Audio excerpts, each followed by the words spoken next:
Thank you very much. And so we'll give people a couple of minutes to join us. And I believe we've got people joining us from across Europe, across Australia, and I think even the US, based with operators and in-destination partners. Let's give everyone a minute or two.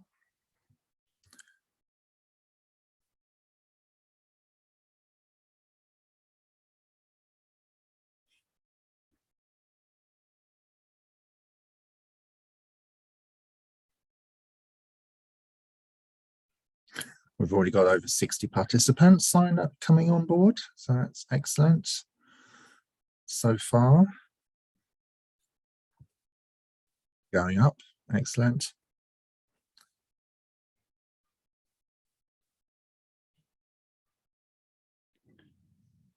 Hopefully we won't lose too many as we start to talk.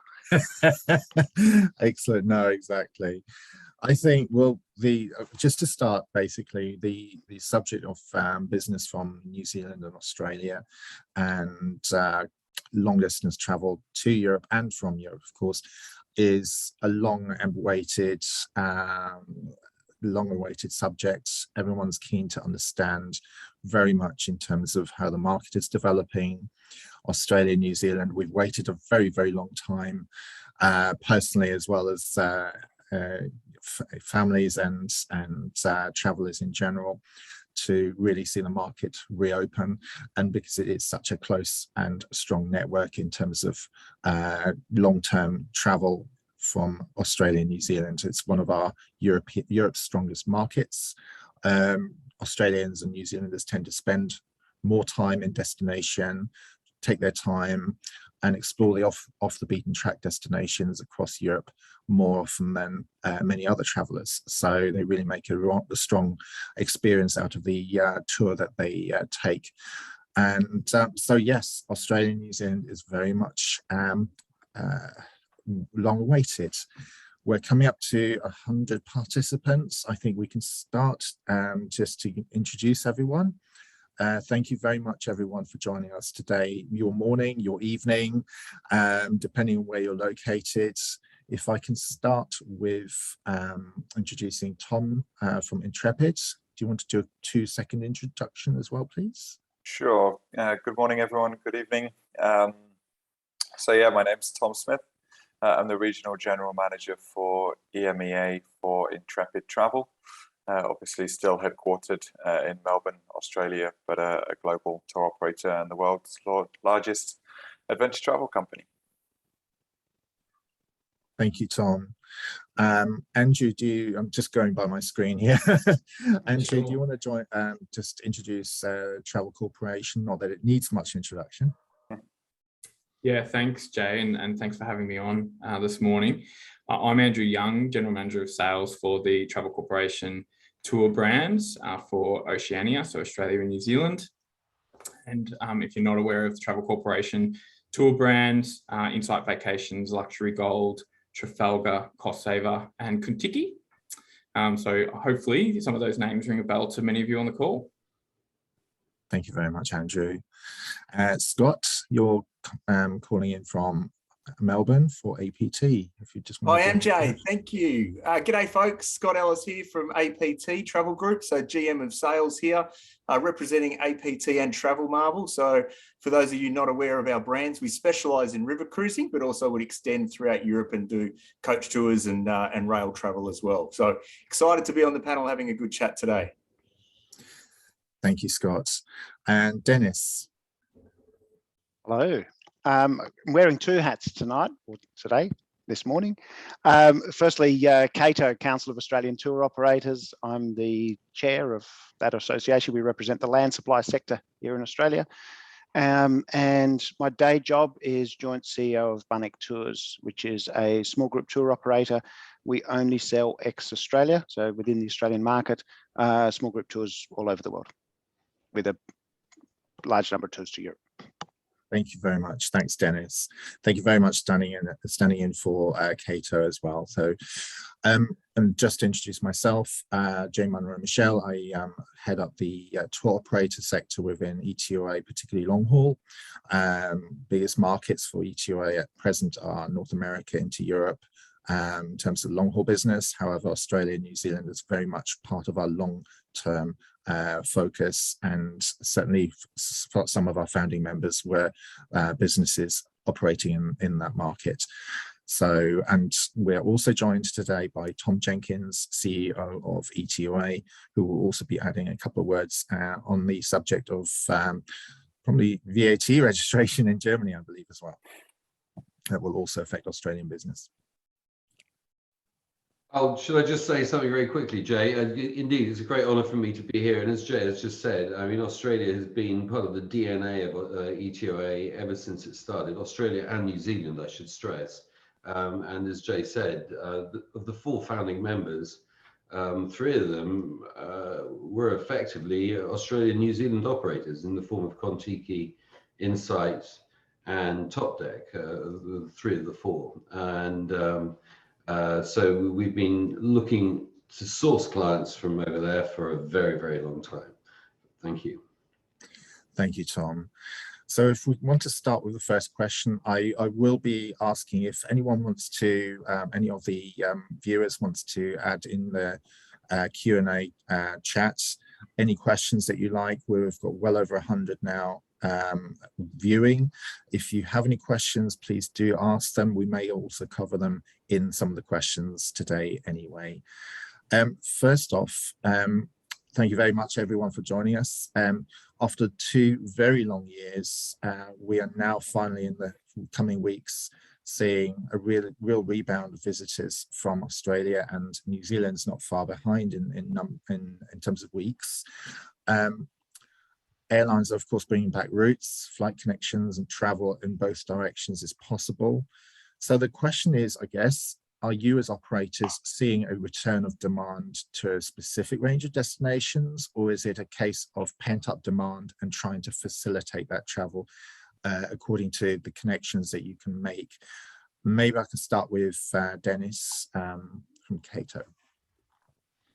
Our biggest challenge at the moment is rebuilding consumer confidence. I think consumer confidence has taken a massive hit here in Australia. A lot of fear was generated, the whole island mentality, and even when state borders that were closed then opened to the infected states, those residents were convinced that suddenly everybody was going to die.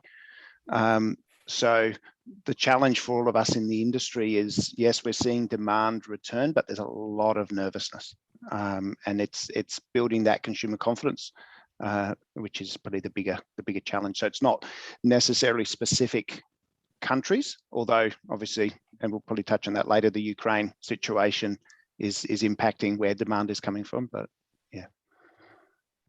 Thank you, Dennis. Scott, maybe yeah, some feedback. I'm in the exact same mindset as what we just heard from Dennis there as well. I think as an industry, we need to inspire the consumers and get back to travel, irrespective of what destination we're talking about. I think, in years gone by, the conversation around the barbecue always tended to be, where have you been lately and where are you traveling to next? And unfortunately, that's been changed with, I'm redoing my bathroom or kitchen, or I've just bought a new plasma. So we just need to change this whole mindset at the moment and get people aware that travel is happening, because I think a lot of people are just naive to the fact that travel is back and it's possible. So I think as an industry, we've got a responsibility to travel ourselves and then market that, and then be able to show that through the industry, and we look at our trade partners as well to really send that message to their databases and their customers as well, that you can travel. It is a little bit more complex right now, and that's why you need the expertise of a travel agent to help you navigate through this new challenging world. Thank you, Scott. Andrew, what's your feedback? Yeah, thanks, Jay, and good comments from Scott and Dennis. And I think, echoing the sentiment around a lot of the fear that was sort of spread around the media, particularly in this part of the world. A lot of our traditional outbound market, started doing domestic travel around Australia, and that market absolutely took off. The domestic travel industry in this part of the world couldn't keep up with the demand. And I think what we're seeing now is a lot of travelers turning to international and certainly have all their plans that were made in 2020 and 2021, and in some cases early 2022. And, we're starting to see a lot of bookings coming through for the back half of the year. Airlift is probably one of the biggest challenges that we're facing at the moment in Australia, as we see some of the carriers start to come online with some of the routes that was in place pre-pandemic. But certainly some of the traditional destinations, and single country destinations or regions for particularly the premium market seem to be really popular. Whereas in the youth sector, so Kentucky, multi-country is back in a big way. That's good to hear, especially multi-country. That's particularly a subject that will be of interest to a lot of in-destination partners. Tom, what's Intrepid's perspective? Yeah, I mean, look, we'd started to see in October and November a kind of, slow and steady increase, and then of course Omicron hit, and I think that really dented, outbound confidence from Australia, and so really it took, probably January was a lot worse than we'd expected. Although to be honest, this month March we've really started to see a bit of a bounce back out of the Australian market, which is great to see. It's by far and away our best month during the whole pandemic. So I think that hopefully, touch wood, we're really starting to see what we all want to see, and that's obviously a recovery of the outbound travel market from Australia. Excellent, thank you very much. On to our second point, I guess it would be the group sector particularly, which I think most of you are very focused on. Is anyone seeing a real change in terms of interest from groups, private groups, or just general wholesale groups market, in terms of, are people leaving it till later in the year? Are the groups expected to be smaller or a different destination mix? Be good to understand that. So maybe I can start with Andrew on that. Yeah, sure, Jay. Look, I think there's definitely a change in the booking curve.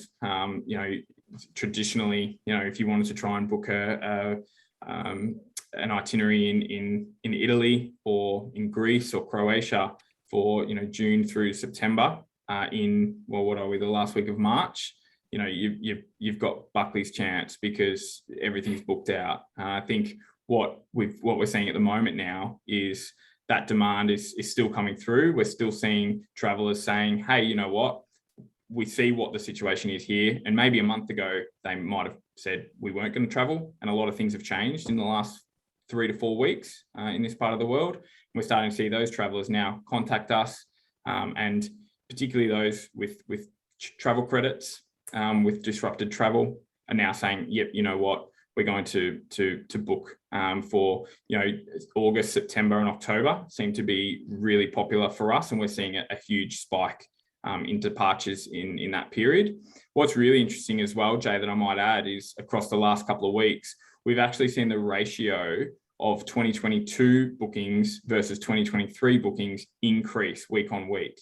So whilst in a normal year, you might start to see bookings for the future year start to take over, we're actually seeing the opposite as confidence returns, and as a different sentiment comes through the media, and I know that we'll probably talk on the current events in Europe, moving forward. But look, I think in general, in this part of the world, Australians and New Zealanders are looking on the positive side, and that's not deterring them.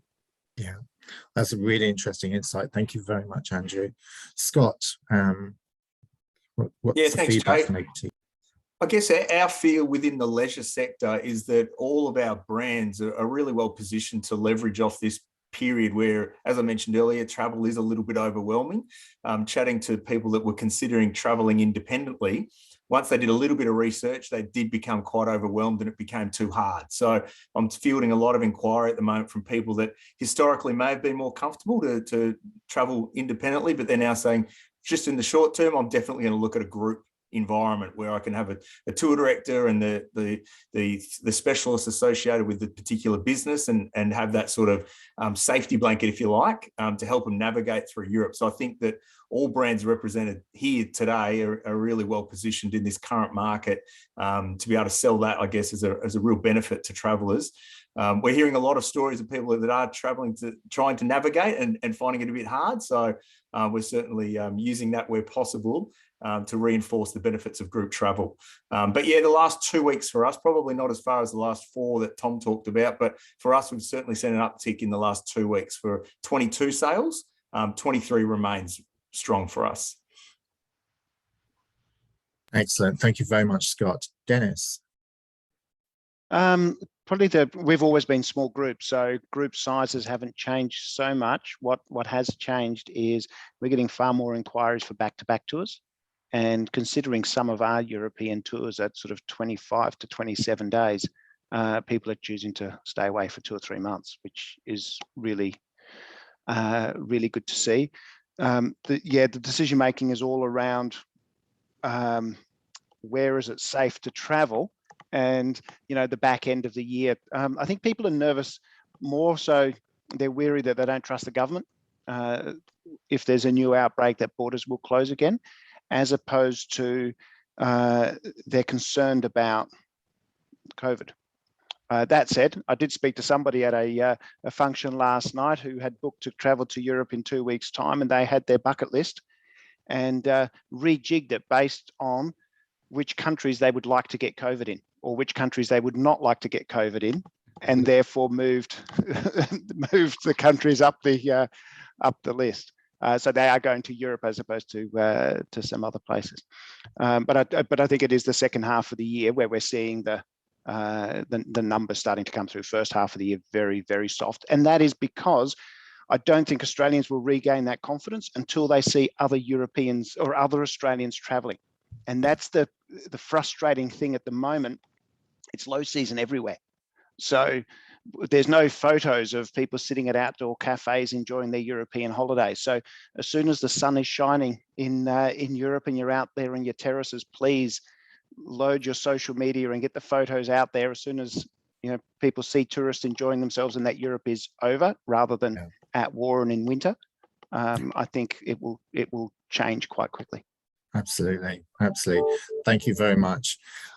So that takes us on to the next question, which has also been raised by Christoph, who is asking about the question of, coming from Poland. How is, in your opinion, the current war in the Ukraine, if influencing Australian tour plans for Central Europe, particularly Baltic states, Poland, Czechia, Hungary? So maybe I can start with Tom on that question. Sure. Look, unfortunately, it's a tragic situation for everybody in Ukraine, especially, but also in the surrounding countries. I think we are seeing huge numbers of refugees come into some of the surrounding countries, and certainly we're seeing what we can do to support those destinations. I think for us, from a bookings perspective, overall, as I just mentioned, we're seeing, we are having our best month of the pandemic, and we're seeing customers slightly adapt where they were planning on traveling. So we are still getting bookings into the Balkans, into the Baltics, into Central Europe. But it would be naive to think that there's not some people that are choosing not to travel to those regions at the moment. So I think for us as a business, I guess one of our competitive advantages is that we do have our own DMC network, and so our DMC team in Europe are still super busy, but we are starting to see more bookings going into Northern Europe. So Iceland is super popular at the minute. Again, it's throughout the whole pandemic, it's been perceived as a safe destination to travel to, and one that, if you do get COVID, you'll be pretty well looked after. And then into Western Europe. So, currently we're not having to cancel huge numbers of departures in Eastern Europe, but we're obviously monitoring the situation very closely to see obviously how it develops. And obviously we all hope for it to be a de-escalation sooner rather than later. Yeah, thank you. Thanks, Tom. Dennis, maybe I can ask you, do you have any feedback also from other Cato members on this subject? Yeah, echo Tom's comments. Absolutely tragic what's happening there.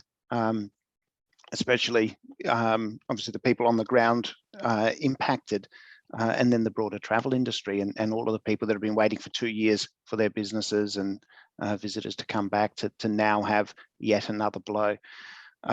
Australians are very well travelled, but I fear we're also a bit geography naive. Europe is Europe, and we saw that in the past with Ebola in Africa, where the entire continent was tainted, even if South Africa was thousands of kilometres away. So there is an impact, not so much in cancellations, but probably people not booking. And the neighbouring countries are probably going to be the greater impacted. Interesting for us, Croatia, those sort of Slovenia, Serbia, those countries are actually still selling well, whereas Scandinavia not at all. So yet geographically they're probably no further away from the conflict zone or closer. So other parts of Europe are still holding up quite well. We have a Georgia, Armenia, Azerbaijan tour in October, which I'm seeing as in August, that I'm escorting, that I'm seeing as sort of the canary in the coal mine, is in, will that have cancellations? There's been no cancellations on it, but no new bookings for other departures on that tour. People are playing wait and see. Yeah, thank you very much. Andrew, what's the feedback from the travel corporation? Yeah, so look, it's absolutely awful, some of the footage that's coming through, and I think sometimes it puts things into perspective, doesn't it, when we talk about going on holiday and some people can't even live their normal life. And look, I don't think it has had a material impact on our bookings, current or future. We've had a number of calls into our contact centre from travel agents, asking them about the likelihood of operations being disrupted in places like Poland or Hungary, which they're not. The Travel Corporation has made the decision and the right decision to pull out of Russia for the indefinite period, which is the sensible and right thing to do given the current circumstances. But what we are seeing is certainly travellers going to their travel agent in Australia, and I think Scott mentioned that before, but travellers do want that extra peace of mind of having the expertise and support of a travel agent, but they also want to be on a group tour and have the expertise of a travel director, and in some cases for Insight Vacations and Luxury Gold and Trafalgar, a wellbeing director who's an additional resource there to look after certain things COVID related, but also safety in general. So I think, look, I don't think it's had a material impact as such. I think Australians have been philosophical about it and understanding of that at this stage certainly it's confined to one region. And Scandinavia for us is actually one of our top selling regions at the moment, including Finland and some of the Baltics. So yeah, it's hopefully it resolves itself very soon, and the poor people of Ukraine can go back to living a normal life. Yeah, thank you, Scott. Yeah, thanks team, and I think the boys have answered it really well, and we also share the same sentiment in terms of the people that have been affected by the war. We've actually got one of our river ships at the moment occupying refugees. Since it's not in operation, we're trying to sort of lend a bit of a hand where we can. In terms of the destinations, we are focused around the Amsterdam to Budapest itinerary. Clearly, that's where APT specialise. That's where we've got some fixed costs with the hardware of our ships. So our priority is definitely to put as much focus on that to try and get the sales onto that one there. I guess there's also concerns around travel insurance in terms of what's a blocker for people to book. The war is a consideration, but there's a lot of debate in the Australian market about whether the insurance covers certain impacts of COVID and cancellation and what happens whilst in Europe. So we're getting a fair bit of feedback around that front as well.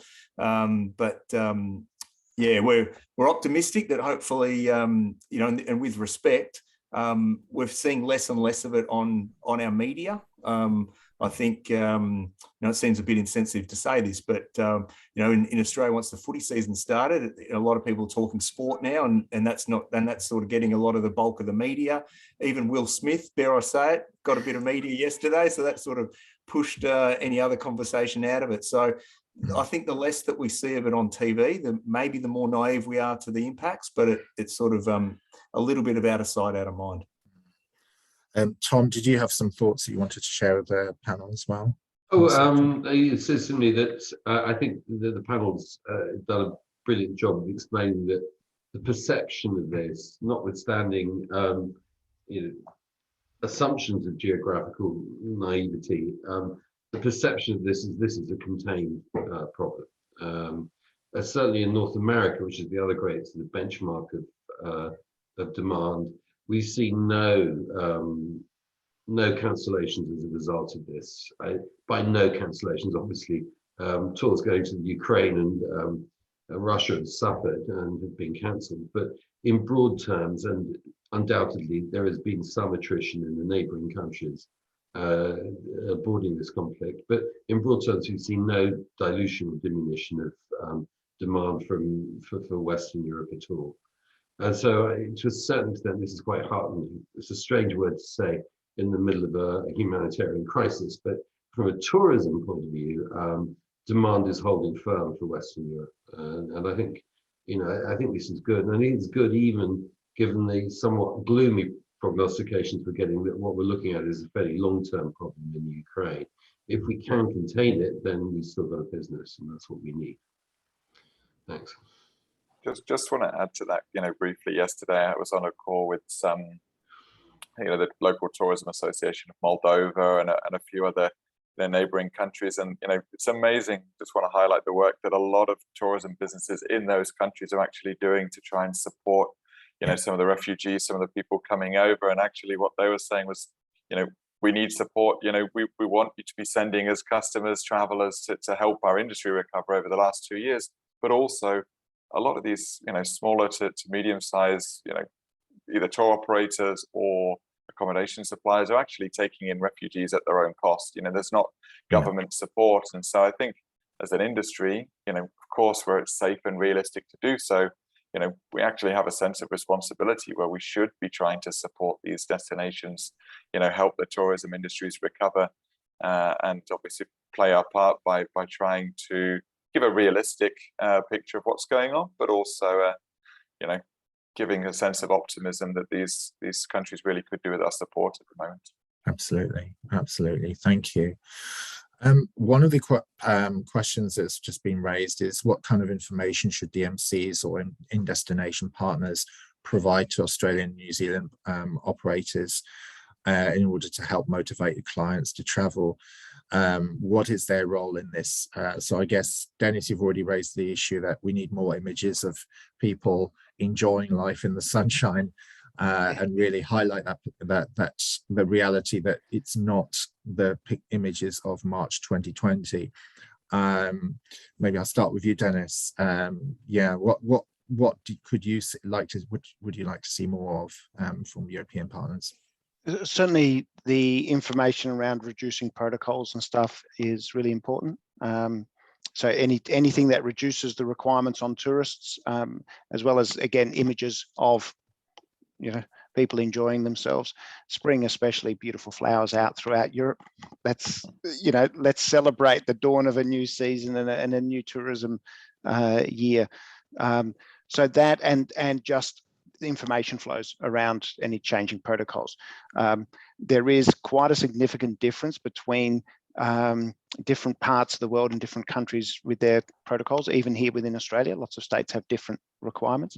And our near neighbours have been very, very tight on borders and restrictions, and countries like China are still pretty much locked down, or the process of locking down Shanghai.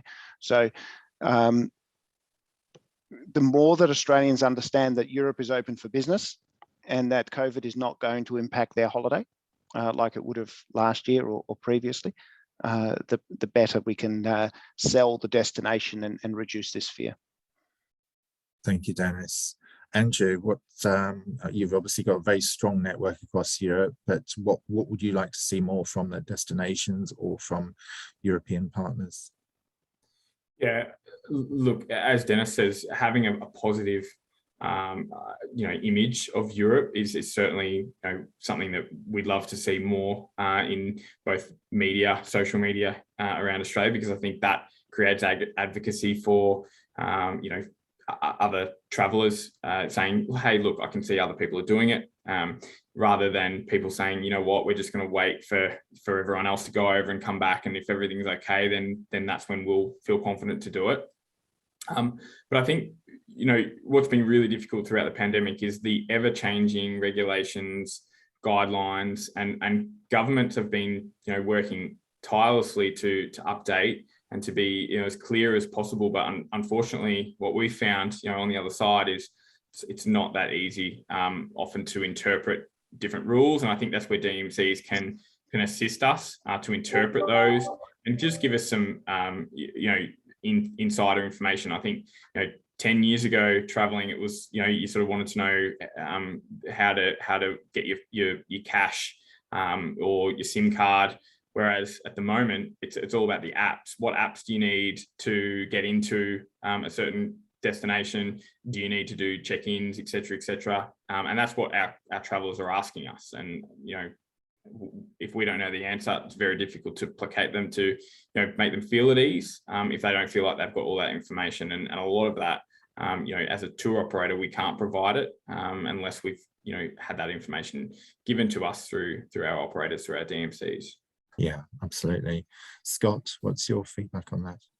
I'd like to just say that I think Dennis and Andrew answered that beautifully, and I don't think I've got much more than what the both of them just said. I think that's exactly where we're at. Any positivity around a change in policy, we celebrate, and we do that internally, and it gives us optimism. So that's good for staff morale, I guess, as well as the logistical side of actually facilitating the travel. So the policy, procedure, and the celebrating of everything that makes Europe beautiful is what we're after as well. Yeah.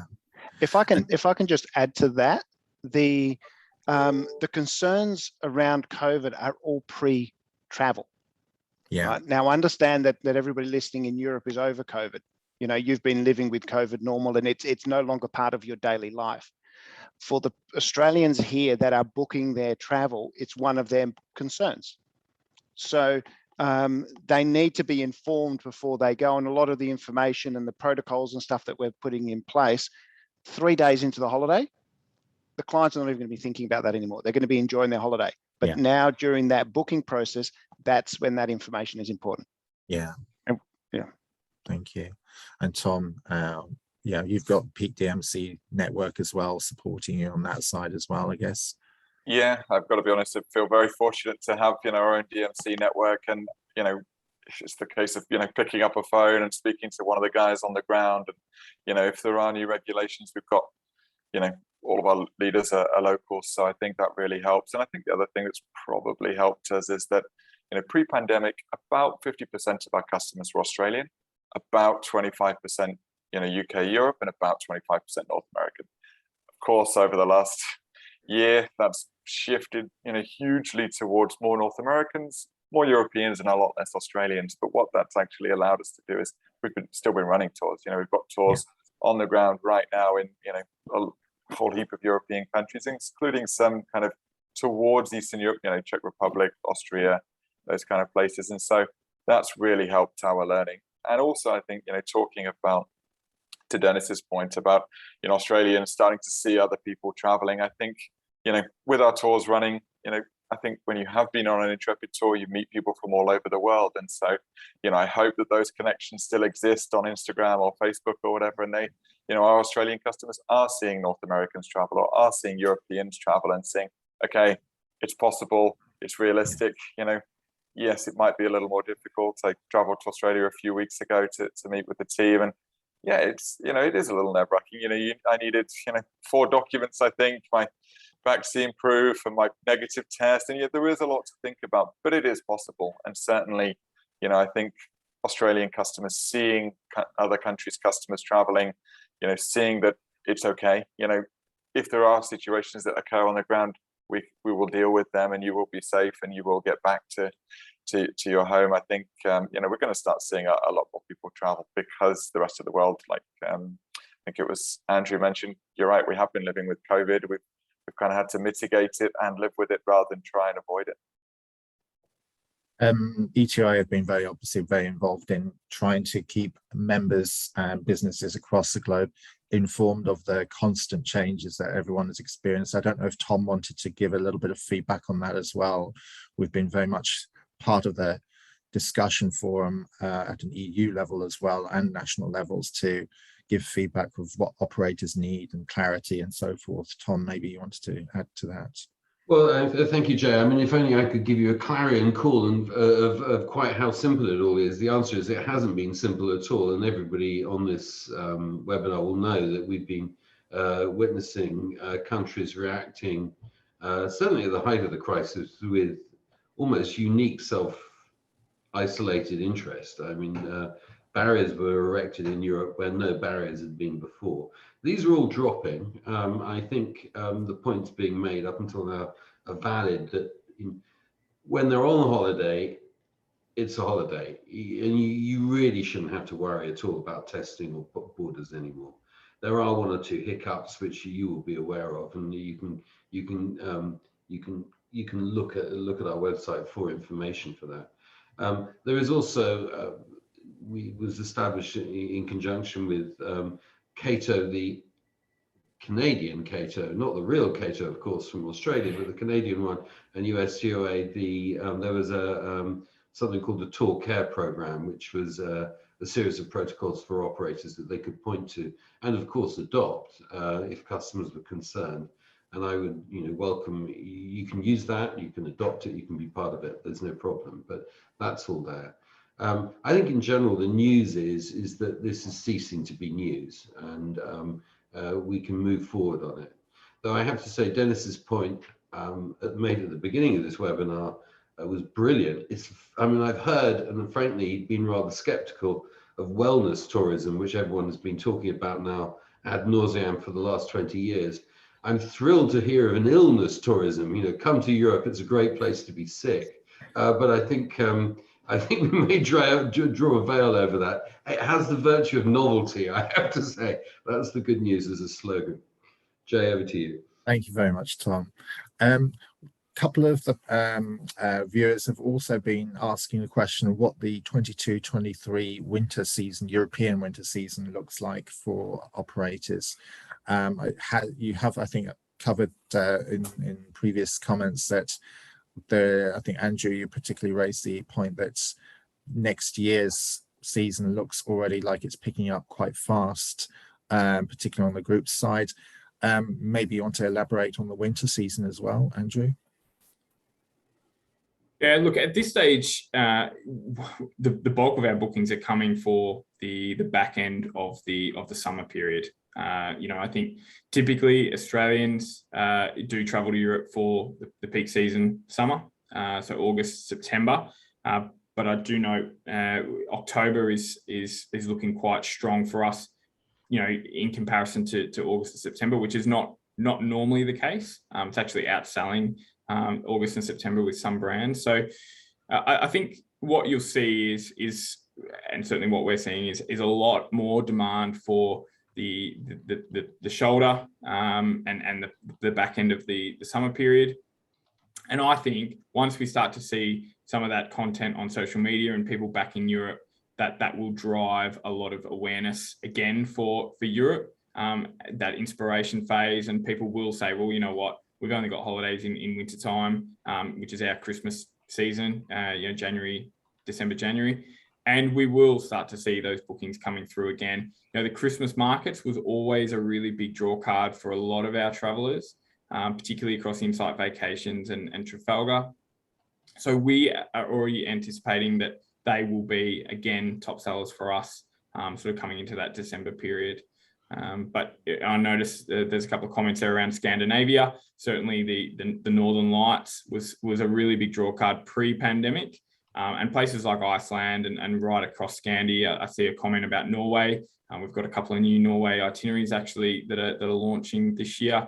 and Scandinavia seems to be that area that handled COVID really well, at least, you know, in the perception of Australians. And I think that's sort of translated through to Australians saying, well, that's a safe destination that we really do want to travel to when we can. Thank you, Andrew.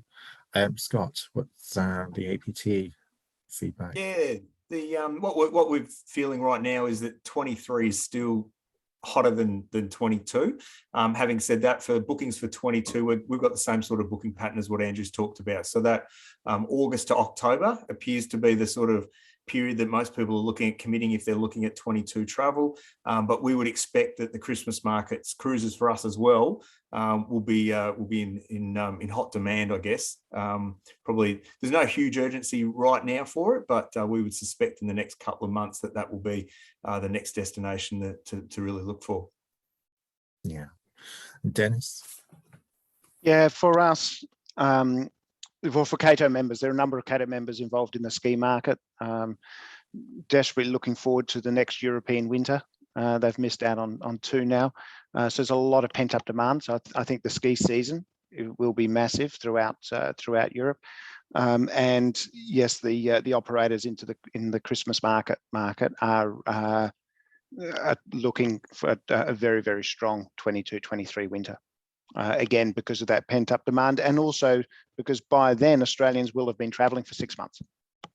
Yeah, they would have had a full European season, so that fear and consumer confidence, the fear will have disappeared, and consumer confidence will be back up.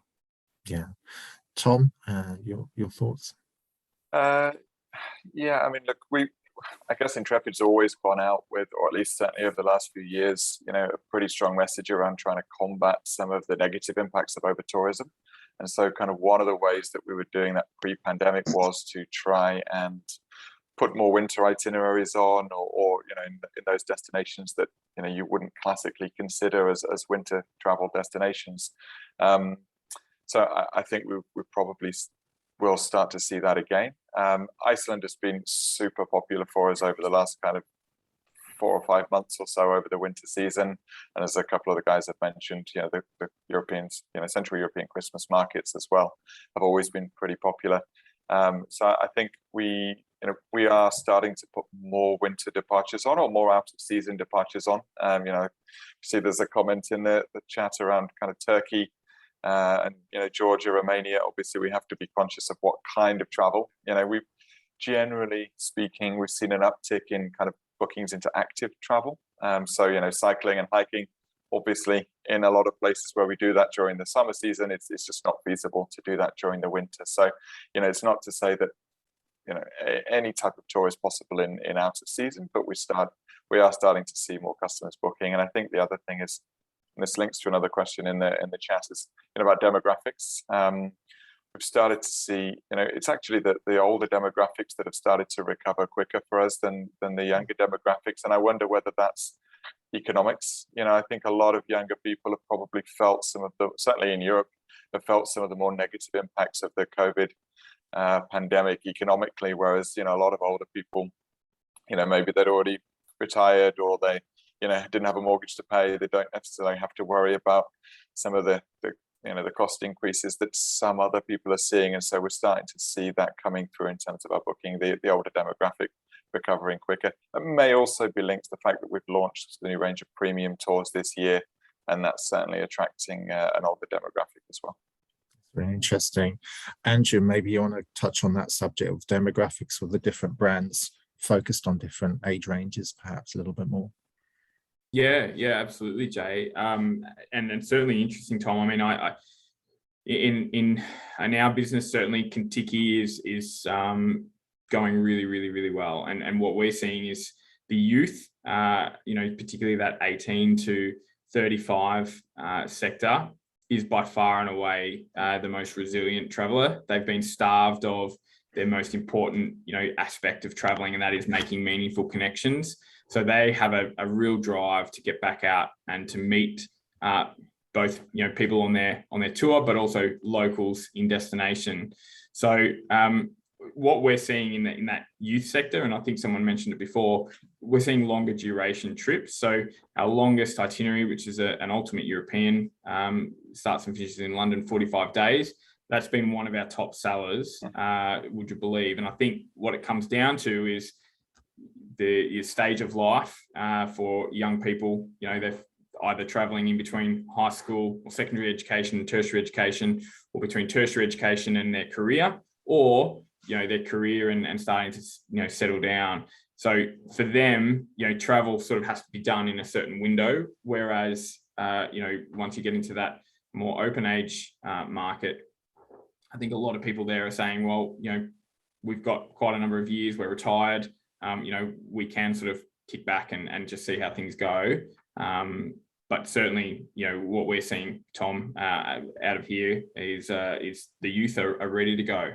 They are certainly ready to go. Great, thank you very much. Just a general question, I guess, to the panel. Is anyone seeing a real concern around price hikes on fuel surcharges by airlines or general cost increases? Obviously, we've got 2 years of cost increases and energy costs and so forth. Not yet, Dennis? No. Australians travel further and longer than anybody. So every holiday is a big expense. Fuel prices are going up and airfares are increasing, but the dollar is up. So, you know, the favourable exchange rate helps offset that a little bit. We're seeing more inquiry than we ever have for business class travel in conjunction with holidays. So again, there's only so many plasma TVs and new cars, etc., and new kitchens that you can buy. There's a lot of pent-up demand, so I don't think they're afraid to spend the money. So, you know, increasing prices for fuel isn't going to put them off. It's the other factors that would make them more hesitant. Yeah. Any other thoughts from the panel on that subject? I was just going to jump in and agree with Dennis on the people that are travelling. They haven't travelled for a couple of years and they've got a bit of disposable income. So we're definitely seeing business class, and we're also seeing the trend in terms of our sales on the ships are often from the suites down, whereas normally we'd have a more balanced sale with the leading categories, the mid, then the suites. But it's definitely people are extending, doing longer trips. To Andrew's point, so the ones that are booking are all in. Which is a great sign. They're cashed up and they're ready to rock and roll. So we're just not seeing it in the volumes of pre-COVID just yet, but the ones that are going, it's encouraging to see what their booking behaviours are looking like. Excellent. I was just going to make a comment just around, the fuel price increases. So I guess we're probably or possibly a little closer to it because, you know, for example, in Turkey, you know, our DMC in Turkey have been dealing with, you know, rapid inflation. You've probably seen it over the last year, especially, you know, going up to, you know, 30-40% inflation. It's been a real challenge, as you could imagine. And so, I guess we're probably a little closer to it. We are seeing some fuel increases, but actually in a lot of cases, they're offset by currency fluctuations. So for example, yes, Turkish, you know, prices in Turkish lira might be going up in some cases, you know, public transport 30-40%, but actually when you factor in the, you know, conversion of Turkish lira across to Australian dollar, actually the impact is negligible. So to Dennis's point, I think there'll be, you know, the impact on the end customer in terms of price increases. We might start to see, you know, a couple of percent here or there over the next couple of years, or a couple of percent per year over the next couple of years, but I don't think we're going to see it all ending up in hitting the customer's pockets, which is good. Andrew, is that a similar view that you have?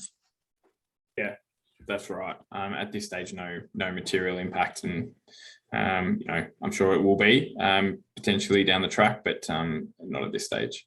Good. I think it might be a bigger impact inbound into Australia. Yeah, because traveling to Australia is obviously expensive compared to other holidays that Europeans can do. So it's probably have a greater impact than outbound from Australia. Outback from Australia, I don't think it'll have much impact. Yeah, very interesting. Tom, you also had some thoughts, particularly on the subject of the coming year as well. I think there's going to be some impact potentially from, the headwinds are never going away, but particularly in Germany as well, with a requirement potentially for VAT registration from operators. Yeah, I mean, I think, you know, amidst a broadly positive webinar, I'm really loath to start pointing out one or two clouds on the horizon. I would just stress that effectively what we're looking at is a good news picture, and we haven't been looking at one of those for about 3 years. So it's really important not to dent that impression. Just to flag up that there are some issues, and the one that is troubling me at the moment, perhaps unduly, is the fact that the German authorities decided to make an announcement that they were going to not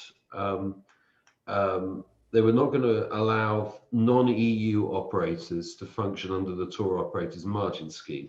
This is a statement which in itself is complicated, and it throws up all kinds of complicated issues. But the implications of it is that the German authorities expect non-EU operators to register for VAT in Germany and to account for VAT and charge VAT on the price sold to the consumer for the German components of their product. This is both a financial burden, but the financial burden, it could be significant, but it's mainly an administrative burden because it involves monthly accounting with no de minimis amount. So even if you sold a single hotel as an FIT product, you would be in theory caught by this mandate. I think the thing that the other point is that it actually hurts anybody using an intermediary, particularly a German intermediary, to do their purchasing. It's inadvertently an attack on DMCs throughout Europe, but particularly DMCs specializing in Germany. Because whereas if you were accounting for VAT and you were purchasing it directly, you would be able to reclaim the input tax. You can't do so if you do it through a DMC. So there is a big surcharge on that. We are fighting this, as you would imagine. There is considerable lobbying taking place within Germany, but as importantly will be the need to make sure that everybody who is a German authority outside Germany, and that applies to Australia and New Zealand, is aware of the damage this might do to the desirability of doing business with Germany as a destination. So you will hear more from us on this point in the next couple of months, because we've got a lot of opinions and a lot of movement that needs to take place if this isn't to happen in January of next year. Yeah. But I go back to what I said at the beginning. This is a problem to do with business, and it's a problem to do with business happening. At the moment, hallelujah, we're looking at business happening. And I think that's the main upbeat message. And it's been great to hear from you guys quite how things are moving. And it's happening throughout all the principal origin markets for, well, it's happening throughout all the principal Anglophone origin markets for Europe. And it's really welcome, I would say. Yeah. Agreed, absolutely. No, it's been really, really positive to hear everyone's input today. If anyone has any questions about that they couldn't raise today, please do send us an email or sign up to our newsletter as well, just to make sure that we have you informed, basically keep you informed on that. And any questions at all, please send them through. Thank you very much to our panel. You've joined us well into the evening from Adelaide, Melbourne and Sydney, as well as thank you very much for your participation, and thank you very much to everyone. Thanks for having us. Thank you. Thanks for having us on. Thank you, everyone. Cheers. All the best for the season ahead. Very good to see And you you guys. Cheers.